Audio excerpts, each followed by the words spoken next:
ဘာတီလာမှာအဖေတိတ်ခါပုတ်ကိုအပြစ်အကြီးဆုံးဖြစ်ပါတယ်လေမူတာလားသူရာလားကွဲပြားစွာသိလိုပါသည်ဆရာတော်ကြီးများဟောကြားတော်လဲတမျိုးတစ်ပါးကွဲပြားသည်များလည်းရှိပါ၍အာဘော်မမိ၍လားတရားတော်ကပဲမရှင်း၍လားကျွန်တော်တို့ညင်းနေကြရပါသည်ဓမ္မတာကိစ္စဉာဏ်ပရိပန်ကိုဆရာထံမှနာကြားလိုပါသည်ဆရာလေးစားလျက်ပါဆိုပြီးတော့ရေးသားထားတာပဲဖြစ်ပါရဲ့ရှင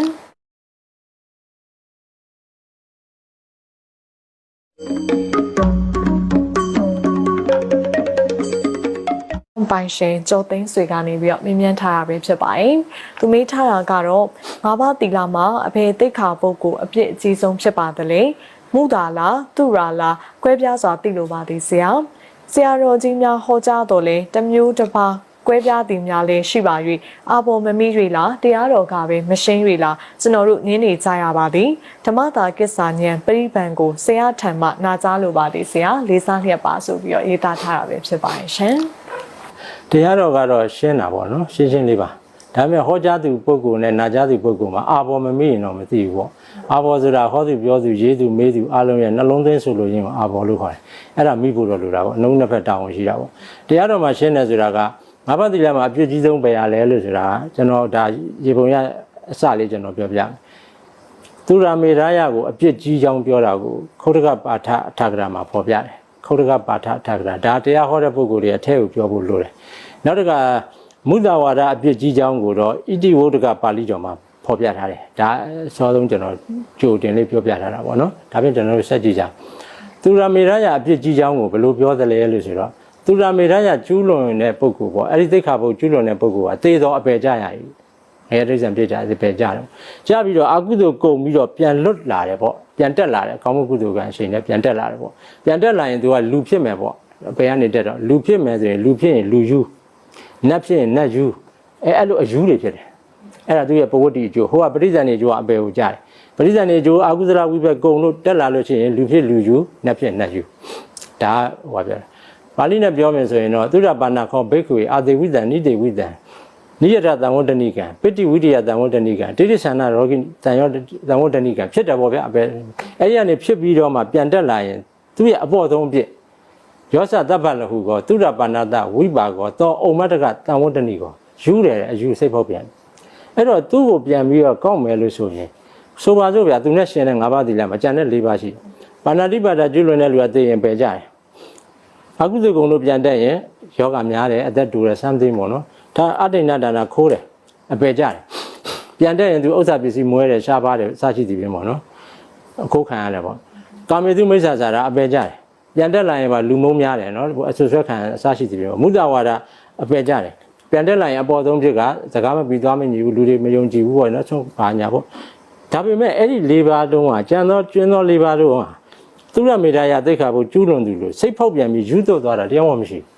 မရှိတဲ့ခါကျတော့သူတို့အသက်တိုတဲ့အနာရှိတဲ့စားကြည့်ဖြစ်မို့နော်နေရတဲ့အချိန်မှာဆင်းရဲနေရတဲ့အချိန်မှာဒါနသီလဘာဝနာကိုပြုလုပ်နိုင်သေးတယ်တရားတွေကိုနာကြားနိုင်သေးတယ်ပေါ့ကောင်းမှုကုသိုလ်တွေပြုလုပ်နိုင်သေးတယ်ဟိုလူကတက်လာရင်ယူပြီလို့ဆိုတော့ဒါနသီလဘာဝနာဘာမှမလုပ်နိုင်တော့ဘူးဒါကြောင့်အပြစ်ကြီးတယ်လို့ခောတကပါဌထာဂရကဖွင့်ပြတယ်ဒါမှတ်ထားပေးဖို့ပဲเนาะဟောပါပြီကောင်းပြီဒါပြင်နောက်တစ်မျိုးကြည့်မယ်သူရမေရယအပြစ်မုဒ္ဒဝါဒအပြစ်ကြီးပုံကိုဣတိဝရကပါဠိတော်မှာဟောတာမြတ်စွာဘုရားရှင်ကဘာဟောလဲလို့ဆိုတော့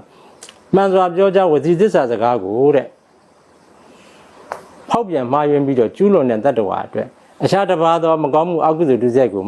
မပြုနိုင်တော့လို့ငါဘုရားဟောကြားတော်မှာမဟုတ်လို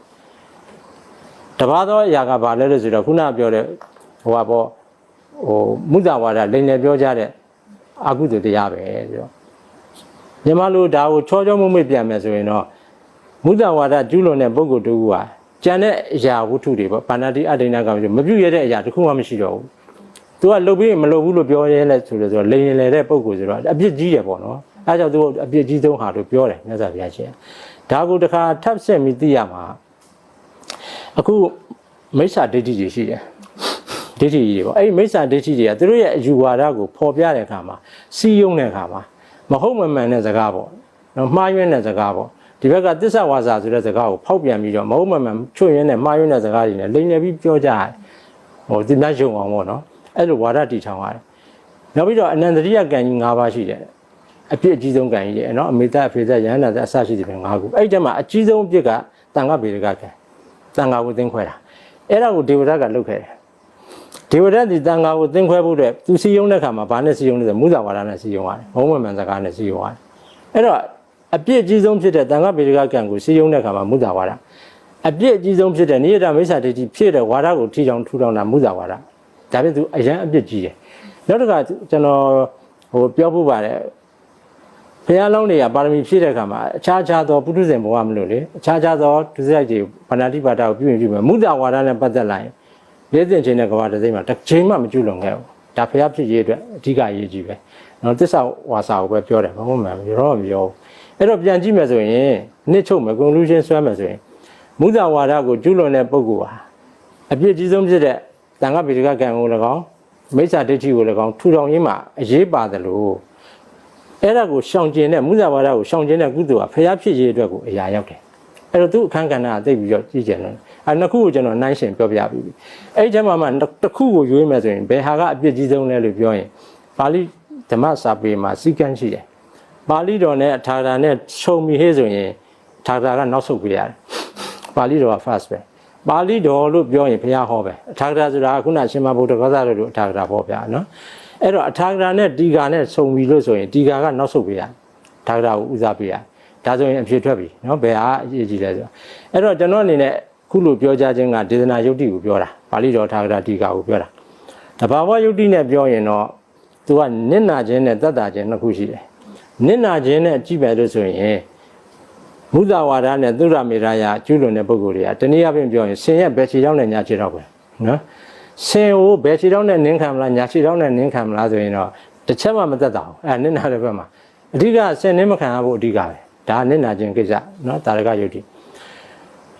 တတ်တာခြင်းကိုပြောမယ်လို့ဆိုရင်တော့ပုထုဇဉ်ဆိုတာကဉာဏ်အမြင်ကန်းနေတဲ့လူတွေပုထုကိလေသာဇနေတိပုထုဇနာဆိုတာကိလေသာအပြည့်ရှိတယ်